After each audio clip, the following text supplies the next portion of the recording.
السلام علیکم ورحمۃ اللہ وبرکاتہ. کیا حال ہے سب کا؟ الحمد للہ الحمد للہ. اللہ کا شکر ہے آپ کی شکل دکھائی سب کی ہے. الحمد للہ. تو آپ لوگوں کی پڑھائی ٹھیک جا رہی ہے؟ مشکل تو نہیں ہو رہی؟ ہو بھی تو کہیں گے کہاں، ابھی تو نہیں کہیں گے نا. لیکن کوئی بھی کام مشکل کے بغیر ہوتا نہیں. ہم جتنا مشکلات سے بھاگتے ہیں مشکلات اتنا ہی پیچھے آتی ہیں. جب مشکل آئے تو کیا سوچنا چاہیے کہ کیوں آئی ہے؟ ہاتھ کھڑا کر کے بتائیے. جی ٹیسٹ ہے، اور رینک ایلیویٹ کرنے کے لیے، اور کسی غلطی کی وجہ سے کچھ سکھانے کے لیے، اور جی ہماری دھلائی کے لیے آتی ہے. جب کپڑا میلا ہو جائے تو کیا کرتے ہیں؟ کیسے دھوتے ہیں؟ سوچ کے بتائیے. اب کپڑے دھونے میں چلی جائیے، کیسے دھوتے ہیں؟ رگڑ رگڑ کے. اور کیا کرتے ہیں؟ ہاں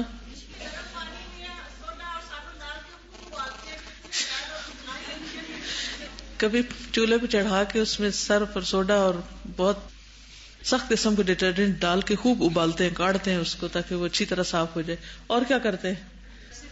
سب ٹائم برش سے رگڑنا پڑتا ہے. اور کیا کرتے ہیں؟ بعض اوقات کپڑے کو پتھر میں مارتے اور بعض اوقات اس کے اوپر ڈنڈے مارتے ہیں. اور ایک پانی سے نہیں، کئی پانی سے نکالتے ہیں. ٹھیک ہے نا؟ ایک دفعہ ڈالتے ہیں پھر دیکھتے نہیں ابھی میل ہے، ایک دفعہ اور ڈالو، ایک دفعہ اور ڈالو. بالکل. آزمائش ہمیں توڑنے کے لیے، ختم کرنے کے لیے، کوئی ریونج لینے کے لیے نہیں آتی، بلکہ ہمیں صاف کرنے کے لیے آتی. اور یہ صفائی تو بہت ضروری ہے، اس کے بغیر ہم سیدھے نہیں ہوتے. اسی لیے اللہ تعالیٰ فرماتا ہے نا فَعَسَىٰ أَن تَكْرَهُوا شَيْئًا وَيَجْعَلَ اللَّهُ فِيهِ خَيْرًا كَثِيرًا. خیرن کثیرا، وہ خیر کثیر اس کے بغیر ملتی نہیں. اور جو جتنا رگڑا جاتا ہے، جتنا چمکایا جاتا ہے، وہ اتنا ہی نکھر کے بہتر انسان بنتا ہے. اگر اس کو ڈائریکشن صحیح مل جائے تو وہ ایک صحیح رخ پہ چل پڑتا ہے. اور پھر اس سے جو خیر پھوٹتی، اس سے جو چمک نکلتی، اس سے پھر دنیا روشن ہوتی. وہ انسان صرف اپنے فائدے کا نہیں رہتا بلکہ سب کو فائدہ پہنچانے والا بن جاتا ہے. لیکن ہم میں سے ہر شخص جب کوئی تکلیف آتی ہے تو عموماً یا تو مایوس ہونے لگتا ہے یا پھر اس کو صرف اپنے گناہوں کا ہی نتیجہ سمجھتا ہے. حالانکہ اللہ سبحانہ وتعالیٰ جب کسی بندے کو پسند کرتا ہے، حدیث میں آتا ہے جب کسی بندے کو پسند کرتا ہے، جب کسی بندے سے محبت کرتا ہے تو اس کو آزمائش میں ڈال دیتا ہے. ہم اس محبت کو کیوں نہیں محسوس کرتے کہ اللہ نے میرے ساتھ خیر کا ارادہ کر لیا ہے اور اس میں میرے لیے بھلائی ہی بھلائی ہے.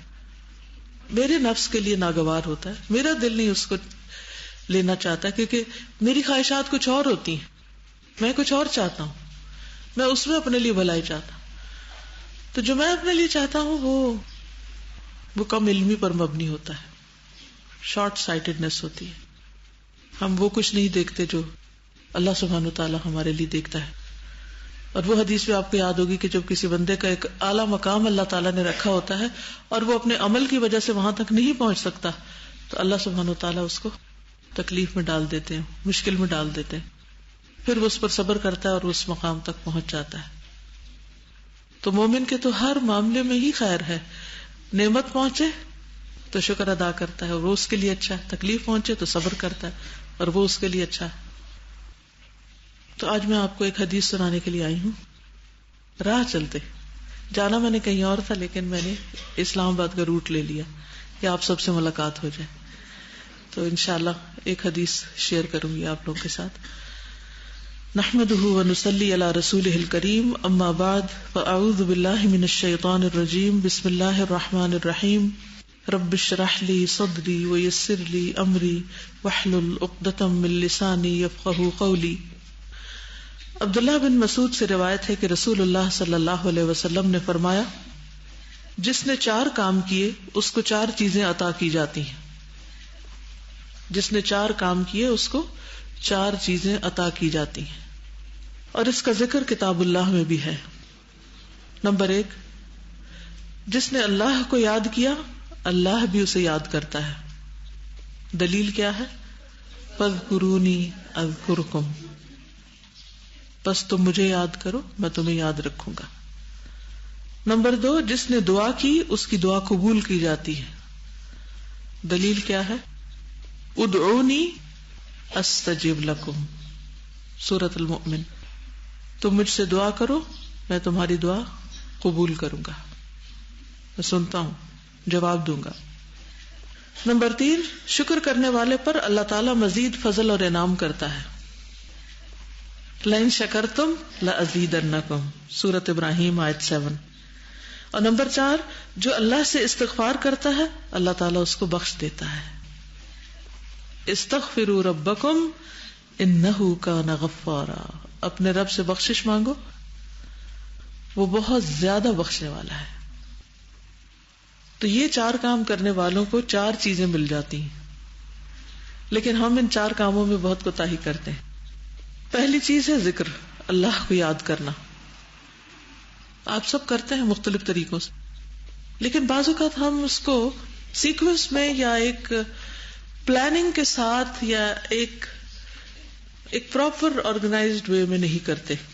کبھی کچھ پڑھ لیا کبھی کچھ پڑھ لیا، یہ بھی ٹھیک ہے، جو دل میں آئے پڑھیں، جو دل میں آئے جیسے بھی یاد کریں، لیکن اس کی ایک پلاننگ بھی کریں کہ کیا کیا مجھے کرنا ہے. تو یہاں آج کی اس ملاقات کا مقصد کیا ہے کہ ہم اس کی کچھ پلاننگ کریں. سب سے پہلے تو میں آپ ہی سے پوچھوں گی کہ ذکر کی قسمیں کتنی ہیں، کیسے کیسے یاد کیا جا سکتا ہے. نمبر 1، دل میں، دل ہی دل میں، یعنی دل اللہ تعالی کی طرف لگا رہے، دھیان ادھر رہے. جیسے آپ کوئی بھی کام کر رہے ہوتے ہیں، مثلا کھانا پکا رہے ہوتے ہیں، صفائی کر رہے ہوتے ہیں، واک کر رہے ہوتے ہیں، کچھ بھی کر رہے ہوتے ہیں، تو کیا آپ کا دھیان کہیں لگا ہوتا ہے؟ کہاں لگا ہوتا ہے؟ کسی نہ کسی چیز میں. اور سب سے زیادہ جو چیز ہمیں بودر کر رہی ہوتی ہے ہمارا اس طرف دھیان لگا ہوا ہوتا ہے نا. کبھی کوئی پریشانی ہوتی ہے، کبھی کوئی کسی کی بات ہمیں ہرٹ کی ہوئی ہوتی، کبھی کوئی مشکل ہوتی، کبھی کہیں نہ کہیں دھیان لگا رہتا ہے. تو یہ دھیان اللہ کی طرف لگا لیں، ٹھیک ہے؟ تو اللہ سبحانہ و تعالیٰ بھی آپ کی طرف متوجہ ہو جائیں گے. آپ توجہ کریں وہ بھی توجہ کریں گے، اور اگر آپ منہ موڑ لیں گے تو وہ بھی، ان کو تو ضرورت نہیں ہے آپ کی. تو دل ہی دل میں اللہ کو یاد کرنا، دھیان لگے رہنا، نماز میں بھی اور نماز کے باہر. لیکن ہمارا حال کیا ہے، ہمارے ذکر کا حال کیا ہے کہ نماز میں بھی دھیان نماز کے باہر ہوتا ہے، کہیں اور ہوتا ہے. تو پھر ہم اپنے آپ کو کیسے ذاکرین میں شامل کر سکتے ہیں؟ تو سب سے پہلی چیز یہ کہ دھیان وہاں لگ جائے. اس بارے میں کچھ کہنا چاہیں گے؟ دھیان کیسے لگ سکتا ہے؟ کسی بھی چیز کی طرف دھیان کیسے لگتا ہے؟ اب اس کو عام مثالوں سے سمجھیے. جب اس کی پرائرٹی دوسری چیزوں پر زیادہ ہو جاتی ہے، اور ہاں کانشیس ایفرٹ کے ساتھ، اور ہاں مسلسل سوچتے ہیں. کیوں سوچتے ہیں؟ یہ کیسے ہوتا ہے کہ ہم کسی چیز کے بارے میں مسلسل سوچنے لگتے ہیں؟ یہ ہوتا کیسے؟ جی، جس چیز کے ساتھ فائدہ اور نقصان ایسوسیٹ کر لیتے ہیں اس چیز کی طرف ہمارا دھیان زیادہ لگ جاتا ہے. اور یس، جی ہاں، یعنی تعلق جب ہوتا ہے نا ہمارا کسی کے ساتھ تو دھیان ہوتا ہے. جس کے ساتھ آپ کا تعلق ہی نہیں تو آپ کا دھیان بھی ادھر نہیں لگے گا. کوئی آپ کو بتاتا بھی رہے تو آپ ہوں کر دیں گے، دھیان نہیں لگے گا. یس، جن چیزوں کو ہم امپورٹنس دیتے ہیں زندگی میں ان کی طرف دھیان لگتا ہے ہمارا.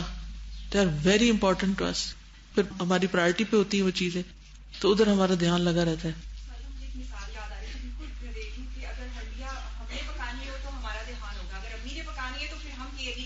ہمارا پرسنل کوئی اس کے ساتھ ریلیشن ہونا چاہیے، یا ہماری وہ ذمہ داری ہوتی ہے چیز جس سے محبت زیادہ ہوتی ہے.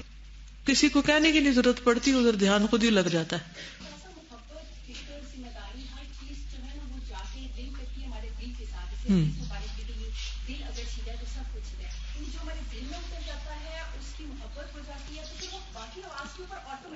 بالکل خود بخود پھر اس طرف چلا جاتا ہے.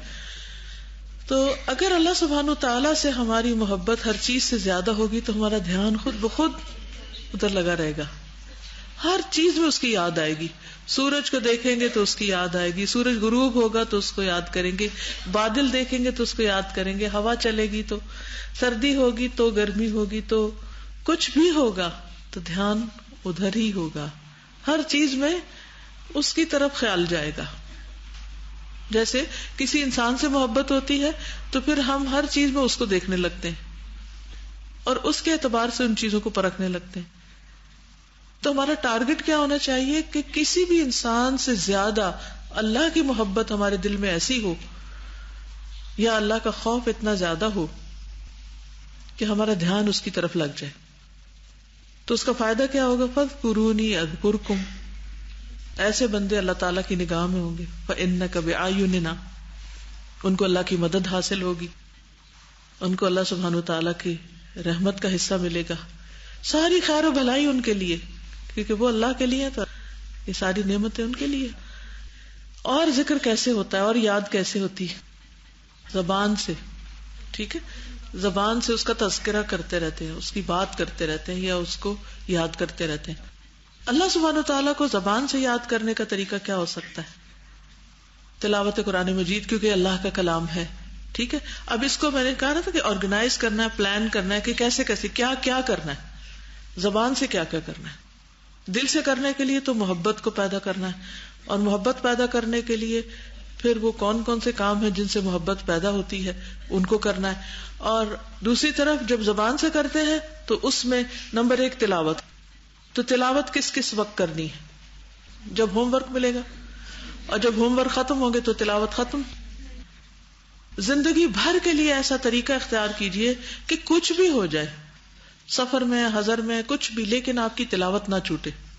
اور اس میں ایک تو روزانہ کا کچھ حصہ پڑھنے کا اپنا مقرر کر لیجئے. دوسرے, جیسے صبح 4 بجے سے لے کے 6 بجے کے درمیان ایک ریسرچ کے مطابق دماغ سب سے زیادہ ایکٹیو ہوتا ہے, 100% کام کر رہا ہوتا ہے, اٹینٹیو ہوتا ہے. اس ٹائم پیریڈ کے اندر کچھ نہ کچھ حفظ کرنے کی کوشش کیجیے, چاہے ایک آیت ہی کیوں نہ ہو, یا جو حفظ کیا اور بھولا پڑا ہے اس کو آپ ریوائز کرنا شروع کر دیں. یعنی کوئی نہ کوئی صورت اس نقطہ نظر سے ریوائز کریں, یا آگے اپنا سبق بنائیں کہ میں نے قرآن کا کچھ حصہ سینے میں ڈالنا ہے اللہ کو یاد کرنے کے لیے. یعنی 4 سے 6 صبح کا. اگر 4 بجے آپ اٹھتے تو ٹھیک ہے, اور اگر 4:30 اٹھتے ہیں یا 5 اٹھتے ہیں تو 6 بجے تک تو سبھی اٹھ جاتے ہیں, کیونکہ اٹھنا ہی ہے, نماز پڑھنی ہے. تو اس وقت کو آپ اس کام کے لیے خاص کر سکتے ہیں, تلاوت قرآن کے لیے, حفظ قرآن کے لیے, یا اس کی دہرائی کے لیے, یا تجوید کے جو قانون قاعدے ہیں ان کو یاد کرنے کے لیے. اینی تھنگ ریلیٹڈ ٹو قرآن جس کو آپ نے میمورائز کرنا ہو. اس پر آپ مزید ریسرچ بھی کر سکتے ہیں کہ میمورائز کرنے کے طریقے کیا ہیں, وغیرہ وغیرہ. پھر اسی طرح باقی قرآن مجید آپ سب تو ماشاءاللہ پڑھنے والے ہیں, ترجمہ یاد کرتے ہیں, اور بہت سی چیزیں آپ کر رہے ہیں. ٹھیک ہے, وہ چل رہا ہے. قرآن مجید کے علاوہ ذکر کی قسمیں, تسبیحات. تسبیحات کے لیے وہ ذکر الہی کا کارڈ ایک بنا ہوا ہے, اس کو لے کے رکھ لیجئے. جتنے اذکار ہیں اس میں ان کے بھی وقت مقرر کر لیجئے, کہ جیسے تسبیح صبح کرنی, سبحان اللہ و بحمدہ سبحان اللہ العظیم, کیونکہ 100 دفعہ صبح پڑھنے اور شام پڑھنے سے کیا فائدہ ہوتا ہے؟ گناہ معاف ہوتے ہیں, چاہے سمندر کے جھاگ کے برابر ہو. اسی طرح اور بھی بہت سے فائدے ہیں اس کے. اسی طرح لا الہ الا اللہ وحدہ لا شریک لہ لہ الملک ولہ الحمد وہو علی کل شیء قدیر. اس تسبیح کو پڑھنے سے کیا ہوتا ہے؟ شیطان قریب نہیں آتا, شیطان سے آپ حفاظت میں رہتے ہیں. اسی طرح اور بھی ان کے بہت سارے فائدے. زندگی بہت آسان ہو جاتی ہے, بڑے سے بڑے ٹیسٹ اور بڑی بڑی مشکلات جو ہیں وہ ذکر کی برکت سے ہلکی ہو جاتی. تو جتنے بھی ذکر کے طریقے ہیں, ایک تو نماز ہے, تلاوت قرآن مجید کے بعد نماز. نمازوں کے اوقات مقرر ہیں, ان اوقات کی پابندی کرے, کیونکہ اللہ تعالیٰ خود فرماتے ہیں اقم الصلاۃ لذکری. نماز کے علاوہ جیسے دیگر اذکار ہیں, تسبیحات وغیرہ ہیں, تو how will you make sure you have done. ایک ہوتا ہے رینڈم, کچھ بھی چلتے پھرتے سبحان اللہ الحمدللہ اللہ اکبر لا الہ الا اللہ درود شریف کچھ پڑھتے رہتے ہیں. لیکن اس میں کیا ہوتا ہے, کبھی ہم ایک چیز بہت پڑھ جاتے ہیں, کبھی دوسری پڑھ جاتے ہیں, تو ان کو بھی کسی نہ کسی جگہ باندھ لیجئے. آپ دیکھیے کہ کون سے آپ کام، مثلا آپ ٹریولنگ کے دوران کیا کر سکتے ہیں، آپ کوکنگ کے دوران کیا کر سکتے ہیں، آپ کس وقت میں کیا کر سکتے ہیں. ٹھیک، تو یہ زبان سے ذکر ہو گیا. اور اس میں بھی دھیان لگا رہے، دھیان نہیں ہٹنے دینا، دھیان اللہ تعالیٰ کی طرف لگا رہے. کوئی کچھ کرتے رہے جو مرضی.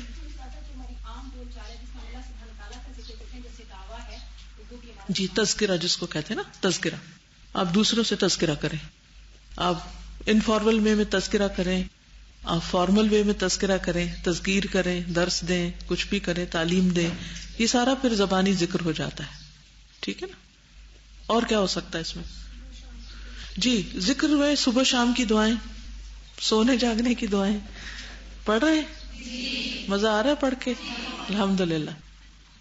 اس کو بھی آپ دیکھیں آرگنائز کیا ہے نا، ایک کتاب کی شکل میں لائے ہیں. وہ کتاب ڈارک بلو کلر کی ہے، کہیں بھی پڑھی ہو نظر آ جاتی ہے، اور پھر یاد دلاتی رہتی ہے کہ میں ہوں، مجھے بھولنا نہیں، سونے سے پہلے بھولنا نہیں. تو اس سے کیا ہوا ہے کہ وہ سارے اکٹھے کر کے ایک جگہ سرہانے پڑے ہوئے ہیں، تب یاد آ جاتے ہیں. اور اگر نہیں پڑھے تھے تو بڑی بڑی کتابوں میں رکھے ہوئے تھے، لکھے ہوئے تھے، تو ہم اسے کر تو نہیں سکے نا، کر نہیں پاتے پھر. تو اس لیے ان ساری چیزوں کو آرگنائز کرنا بہت ضروری ہے.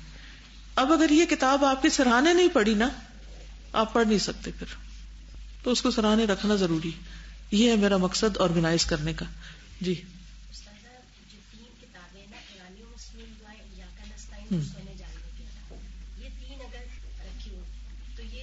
زیادہ رہا ہے، بالکل ہر چیز ان میں آ جاتی ہے. یعنی پرانی اور مسنون دعائیں ہیں، وہ اگر آپ جہاں تہجد پڑھتے ہیں یا نماز پڑھتے ہیں، جیسے نماز پڑھنے کی اگر آپ نے گھر میں کوئی جگہ مقرر کی ہوئی ہے تو بیسٹ یہ ہے کہ آپ اس کے ساتھ ہی، جیسے اگر کسی بک ریک کے ساتھ یا ڈائننگ ٹیبل کے ساتھ یا اسٹڈی ٹیبل کے ساتھ یا بیڈ کے ساتھ، یا کہاں بھی آپ نے نماز کی اپنی جگہ بنائی ہوئی ہے، تو اس کے ساتھ ہی وہ رکھ لیجئے کتاب، وہیں رکھی ہوئی، وہاں سے ہلے نہ، تاکہ آپ جب نماز پڑھیں گے اس کے بعد وہ آپ کو یاد دلائے گی اورنج کتاب کے مجھے پڑھنا ہے. تو وہ پھر آپ کھول لیں، اس میں نشانی رکھی ہوئی، نشانی کے بغیر بھی نہیں، ایک چھوٹا سا ٹکڑا کاغذ کا ڈال کے نشانی ڈال دیں. اب وہ ہر روز اگر 2 صفحے بھی پڑھتے جائیں، 4 بھی پڑھتے جائیں، جتنی آپ کی توفیق ہو، تو ایک دن میں ختم کر لیں، 2 میں کر لیں، ہفتے میں کر لیں، لیکن وہ ساری دعائیں کور ہو جائیں گی. پھر اسی طرح صبح شام کی دعائیں ہیں. جی آپ کچھ کہہ رہے ہیں؟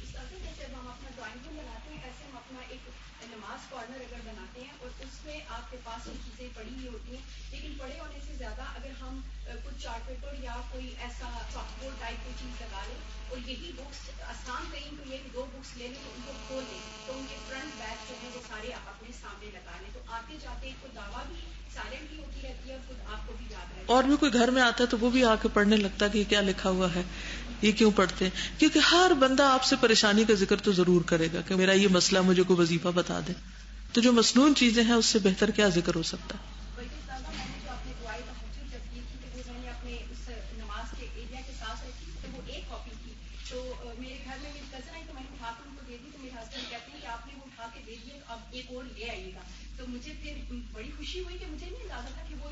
پڑھ رہے ہیں، بالکل خاموش تبلیغ بھی ہے نا.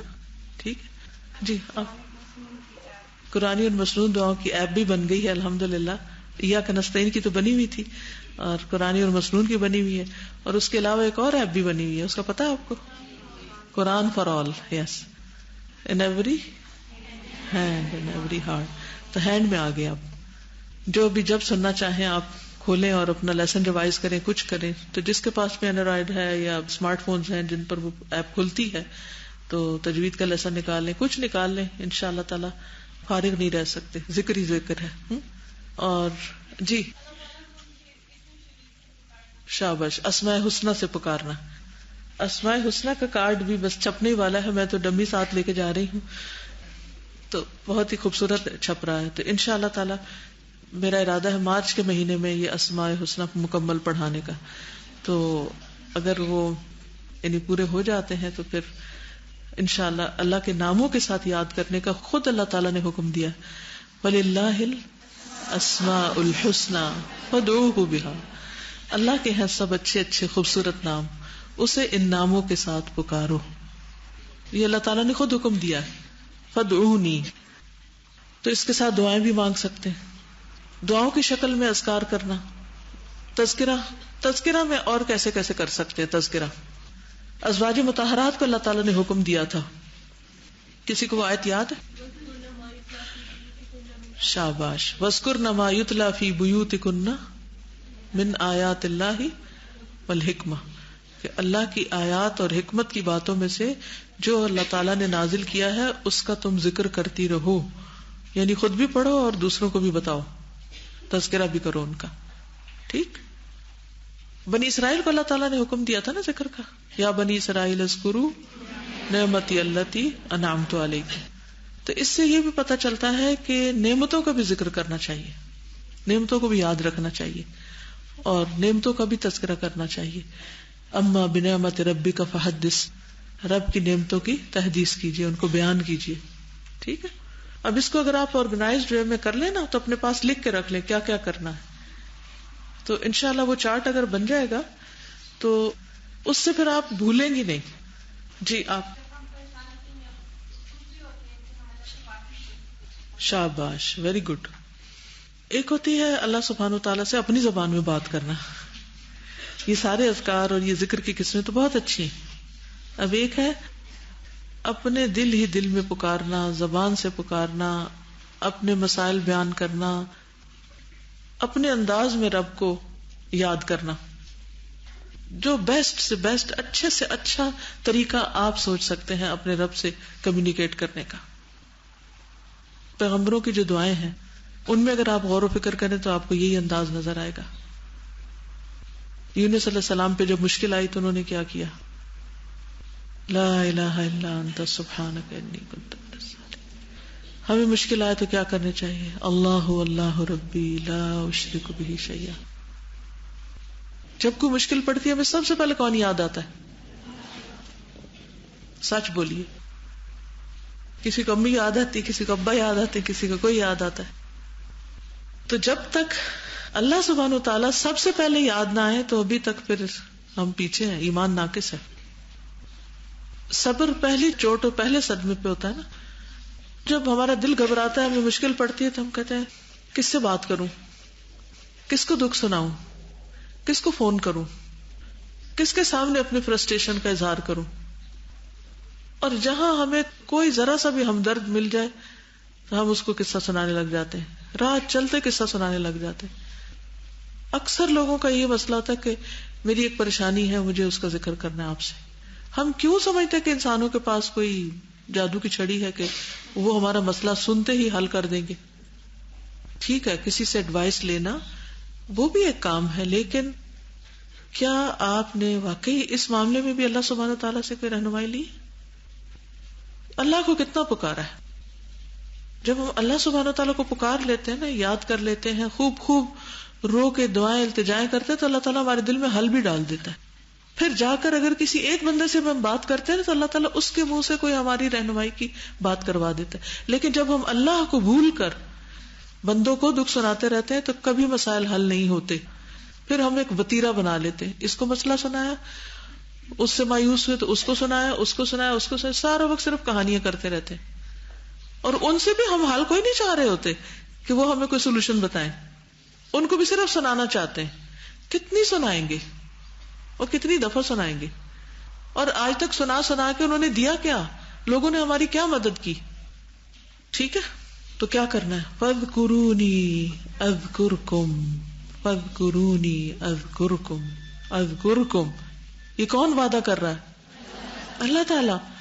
اللہ سبحانہ تعالیٰ سے بڑھ کر اپنے وعدوں میں کون سچا ہے؟ کوئی بھی نہیں. ہماری کتنی خواہش ہوتی ہے کہ لوگ ہمیں یاد رکھیں، اور ہمیں کتنی خوشی ہوتی ہے جب ہمیں کوئی یاد رکھتا ہے. ہمیں کیوں نہیں خوشی ہوتی جب ہم ذکر کرتے ہیں اور ہم سوچتے ہیں کہ اللہ تعالیٰ مجھے یاد کر رہا ہے. اور یہ بھی وعدہ ہے اس کا، تم اکیلے یاد کرو گے تو اکیلا کرو، جیسے چاہتے ہو، تمہاری چوائس ہے. سب کے بیچ میں یاد کرو گے تو میں اس سے بہتر مجلس میں تمہارا ذکر کروں گا. تو اس سے زیادہ خوش ہونے کی کوئی بات ہے؟ اور لوگوں سے ہم ناراض کیوں ہوتے ہیں اکثر؟ تم نے مجھے یاد نہیں رکھا، تم بھول گئے مجھے تو بلایا ہی نہیں، مجھے انوائٹ ہی نہیں کیا، میرا نام ہی نہیں لکھا، مجھے میل ہی نہیں کی، میں کیوں بھولی تمہیں؟ اس پر ناراض رہتے ہیں لوگوں سے، کیونکہ بندوں سے ہی سب کچھ چاہتے ہیں اور بندے ہیں محتاج، فقیر، وہ ہمیں صرف مایوس کر سکتے. جس کو یہ یقین ہو جائے کہ فاذکرونی اذکرکم، اس کو پیٹ بھر جاتا ہے. جب پیٹ بھر جاتا ہے تو پھر کچھ اور نہیں چاہیے ہوتا. کیا خیال ہے ہمارے یقین میں آخر کیوں کمی ہے؟ کیوں کمی؟ کیا مسئلہ ہے ہمیں؟ اور پھر بھول جاتے ہیں. ایک دفعہ ایمان تازہ ہوتا ہے، پکا کرتے ہیں، پھر سوچتے ہیں اب تو ایسا ہی کریں گے، پھر پھسل جاتے، پھر گر پڑتے، پھر وہیں آ کھڑے ہوتے ہیں. کیوں ایسے ہو جاتا ہے؟ اکیلے میں پکار پکار کے کہا کرے جب کوئی تکلیف ہو، اللہ تو ہے نا، تو سن رہا ہے نا، سن رہا ہے نا، تو سن رہا ہے، میرا یقین ہے تو سن رہا ہے، کیونکہ تو سنتا ہے، تو دیکھ رہا ہے، اور تو قدرت بھی رکھتا ہے، سب کچھ تیرے اختیار میں، تو ساری طاقت والا ہے. لم اکن بدعائک رب شقیہ، سب کچھ ہو سکتا ہے، تیرے لیے کچھ مشکل نہیں. لوگوں کے لیے ضرور مشکل ہے، تیرے لیے نہیں مشکل. پھر آپ دیکھیے کیسے حالات سنورتے ہیں، کیسی چیزیں آسان ہوتی ہیں. تو فاذکرونی اذکرکم. پھر ہے جس نے دعا کی اس کی دعا قبول کی جاتی. تو دعا کرنے میں بھی ہمیں کیا کرنا چاہیے؟ کیسے دعا مانگنی چاہیے؟ قبولیت کے یقین کے ساتھ دعا مانگنی چاہیے. اچھا ہمیں کیوں ایسا لگتا ہے میری نہیں سنی جائے گی؟ ہر دعا پہ شیطان بہکاتا ہے، کوئی نہیں سنی جا رہی، مانگ لو جتنی مرضی مانگنی، کوئی فائدہ نہیں ہے. جی، غافل دل سے، بے یقینی کے ساتھ، بد دلی کے ساتھ، اور کبھی تو یہی سمجھ آتی کیا مانگے. مسائل کا انبار الگ ہے اور یہ پتہ نہیں کیا مانگے، خود کو خود ہی نہیں جان سکے. جی، جب دعاؤں کا مطلب نہیں آتا تو بھی ہم ایسے پڑھ رہے ہوتے ہیں، ورنہ تو پڑھتے پڑھتے رک جائیں، سوچنے لگ جائیں، غور کرنے لگے اور دل سے مانگے. چلے اس وقت آپ کوئی اچھی سی دعا مانگے اپنے لیے اور دوسروں کے لیے، ابھی مانگے، دیر کیوں کریں. امام ابن تیمیہ سجدوں میں کثرت سے پڑھتے تھے رب اعنی علی ذکرک و شکرک و حسن عبادتک، کیونکہ جس کو توفیق ہو جائے گی ذکر کی، شکر کی، وہ تو مالا مال ہے، اور اچھی عبادت کی. دعا کے لیے کوئی ضروری ہے کہ خاص موقع ہو، خاص جگہ ہو، جب جہاں جیسے دل چاہے مانگتے چلے جائیں.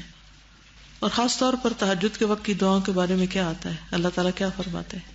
ہے کوئی جو مجھے پکارے تو میں اس کی پکار سنوں، ہے کوئی جو مجھ سے سوال کرے تو میں اس کو عطا کروں، ہے کوئی جو مجھ سے بخشش مانگے تو میں اس کو بخش دوں. اللہ تعالیٰ خود آپ کو دعوت دیتے ہیں. پھر اذان کے بعد آسمان کے دروازے کھل جاتے ہیں، دعاؤں کی قبولیت کا وقت ہے. اس کا یہ مطلب نہیں کہ صرف انہی اوقات میں قبول ہوتا اور باقی نہیں، باقی اوقات میں بھی ہوتی.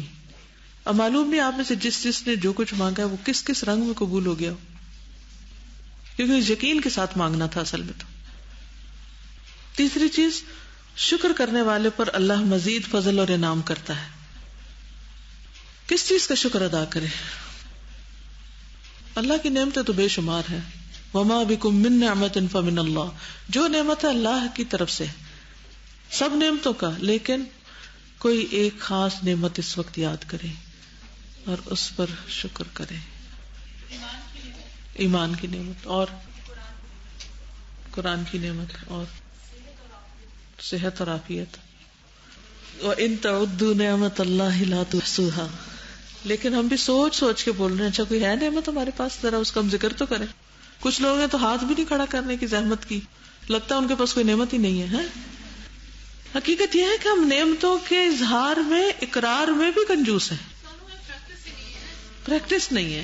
ہم لوگوں سے جو باتیں کرتے ہیں اس میں کبھی ہم نعمتوں کا اقرار نہیں کرتے. مجھے تو جو نعمت لگ گئی کہ یہ حدیث کتنی بڑی نعمت ہے نا جو ہم تک پہنچی ہے. الحمدللہ یہ ریمائنڈر ہے، تو اس میں سے کوئی بات نہیں ہوگی، لیکن ہمارے عمل میں نہیں آ رہی نا ضرورت اس چیز کی. حدیث کے فون میں سنتے ہیں، اس کا ایک افیکٹ ہی اور. بالکل یہ جو اللہ نے ہمیں پیسہ بھی دیا ہوا ہے یہ بھی بہت بڑی نعمت ہے. بالکل اس کے بغیر الحمدللہ. بالکل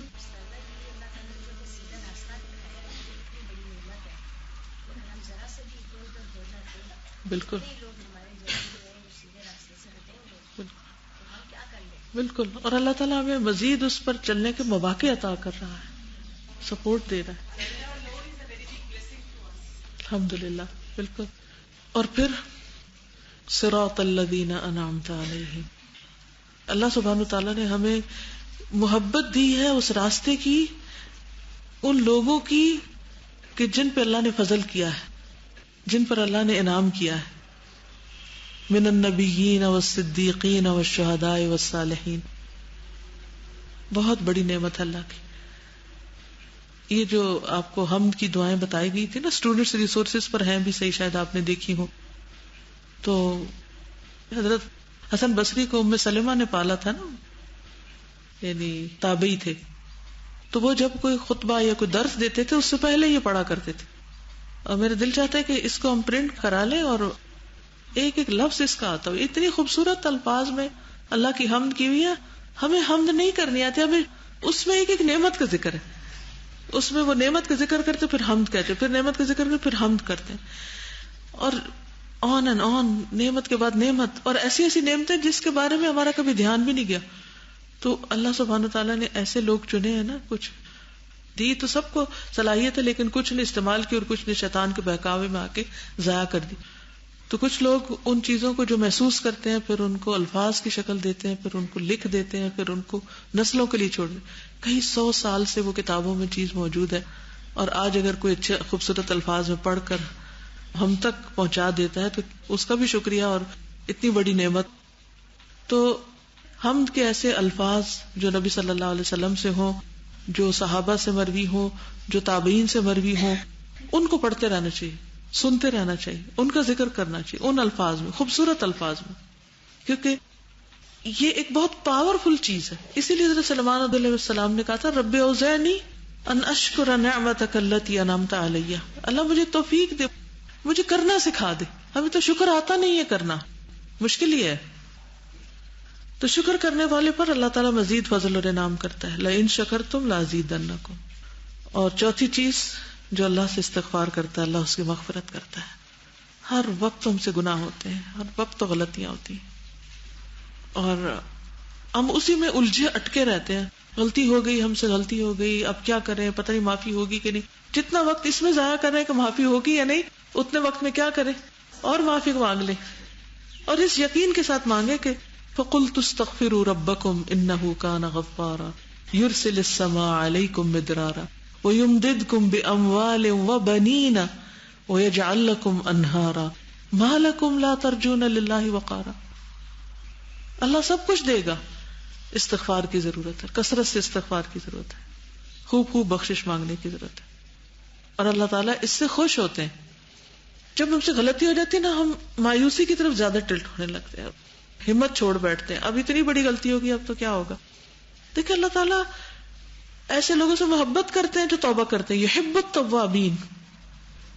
تو گویا میں توبہ کر رہی ہوں تو اللہ مجھ سے محبت کر رہا ہے، میں ایسا کام کر رہی ہوں کہ جس سے اللہ تعالیٰ مجھ سے محبت کرے. تو غلطی تو جو ہونی تھی ہو گئی. ایسے پھسلتے ہیں کہ پتہ ہی نہیں چلتا. کبھی اپنے آپ پر نظر رکھیں اور دیکھیں کہ اچھا کہاں میں پھسلتی ہوں. ہم دوسروں کو تو بڑا دیکھتے ہیں، اچھا یہ کیا کرتی ہے اور یہ کہاں سے پھسلتی ہے، اب اللہ دیکھتے ہیں اس کے منہ سے کیا لفظ نکلتا ہے، اور اب اللہ دیکھتے ہیں کدھر جاتی ہے. کتنا ہم جائزہ لے رہے ہوتے ہیں اوروں کا، انکانشیسلی بھی. دوسروں کے عیب چننا بہت آسان ہے.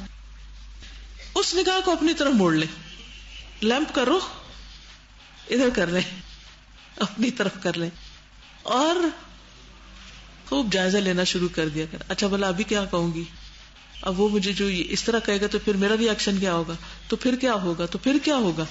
اور آپ یقین کریں آپ کو ایسی غلطیاں نظر آنے لگیں گی اپنے اندر کہ حقیقت میں رو کے معافی مانگیں گے پھر. اور جتنا رو کے اللہ سے مانگیں گے اتنا دل نرم ہوگا، اتنی پھر اللہ کی محبت اور بڑھے گی. کیونکہ اللہ تعالیٰ اب آپ سے محبت کر رہا ہے اس کیفیت میں، جب آپ کرب سے تڑپ رہے ہیں اور کہہ رہے ہیں اللہ میں گناہگار ہوں تو مجھے معاف کر دے.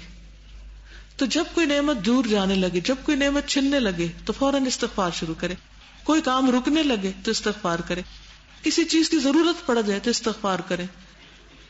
اللہ تعالیٰ ایسے ایسے راستے کھولے گا، ایسے ایسے دروازے کھولے گا کہ آپ حیران ہو جائیں گے کہ میں نے تو کبھی سوچا بھی نہ تھا اتنی نعمتوں کا جو اللہ نے مجھ پر کر دی. اس لیے کثرت سے استغفار، یعنی جسے کہتے ہیں نا کہ ہر وقت کوئی دوا جیب میں لے کے پھرنا. کچھ مشکل ہے فوراً استغفار. امام ابن تیمیہ ایک ایک آیت کے لیے 100 تفاسیر دیکھا کرتے تھے.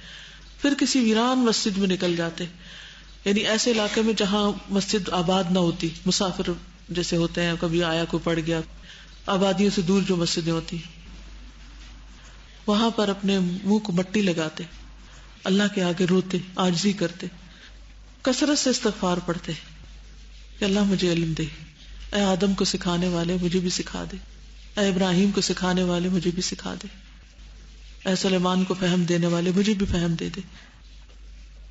اور جب انہیں کوئی بات سمجھ میں نہ آتی تو وہ استغفار شروع کر دیتے کہ اللہ تعالیٰ شرح صدر کر دے. اگر دل میں ایک رکاوٹ محسوس ہو رہی ہے نا، ایک گلٹ یا ایک ایمپٹینس، یا ایسا کہ جیسے کچھ کیا نہیں، یا لگتا ہے کچھ وقت ضائع ہو گیا، یا کچھ میں نے غلط کر دیا. سم ٹائم تو ہمیں غلطی نظر آ رہی ہوتی اور سم ٹائم ہمیں غلطی نظر نہیں آ رہی ہوتی. استغفار شروع کر دیں، اللہ تعالیٰ آپ کا دل روشن کر دے گا، دھلائی کر دے گا، صفائی کر دے گا. اس سے پہلے کہ اس غلطی کی وجہ سے کوئی شامت آئے اور کوئی نیکی کی توفیق چلے یا کوئی موقع نیکی کا ہاتھ سے جائے، پہلے استغفار شروع کر دیں. اور اللہ تعالیٰ کو کتنی خوشی ہوتی، اس سے بھی زیادہ جیسے وہ بندہ کہے کہ اللہ تو میرا بندہ اور میں تیرا رب.